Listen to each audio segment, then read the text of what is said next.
Hi, I'm Marc Helgesen, and I'm really looking forward to being back in the Philippines for the TESOL International Conference this June.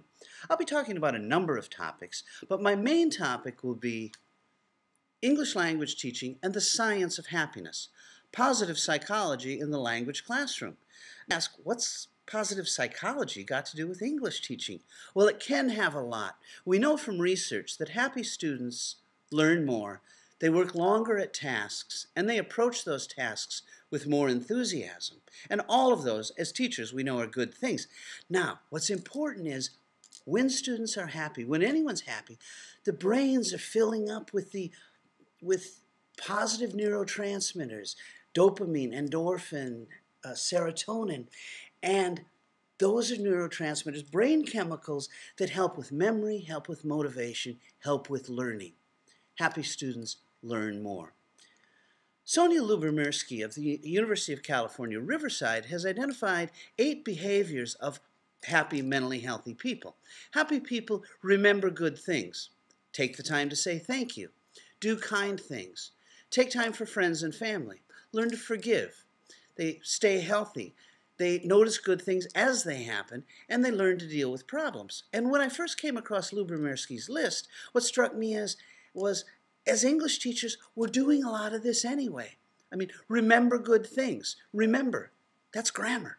It's past tense. Notice things as they happen. That's the present or the present continuous, some kind of present tense. Those are grammar points. Friends and family, staying healthy. Those are very common topics in many English classes. Forgiving, saying thank you. Those are language functions, language routines. So if we're dealing with these topics anyway, why not deal with them in the language class in a way that's deeper, in a way that's going to touch the students' hearts, in a way that touches our own hearts? So we'll talk about happiness. We'll also talk about Happiness 2.0, which is another workshop where we'll look at new ideas from positive psychology and the science of well-being. I call it Happiness 2.0, but perhaps I should call it Well-being 2.0, because it really is looking at the bigger picture. Martin Seligman's at the University of Pennsylvania, and he's one of the founders of the positive psychology movement, former president of the American Psychological Association, and in a book called Flourish, he introduced a new model called PERMA. And PERMA is well-being, the elements of well-being: positive emotion, happiness, engagement, relationships, meaning, and accomplishment. And all of these are tools that we can use as English teachers to help our students learn better. I'm also going to do a session on language learning and the senses.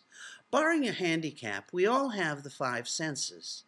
And every bit of information we take in through our senses. So as teachers, these are things we need to think about.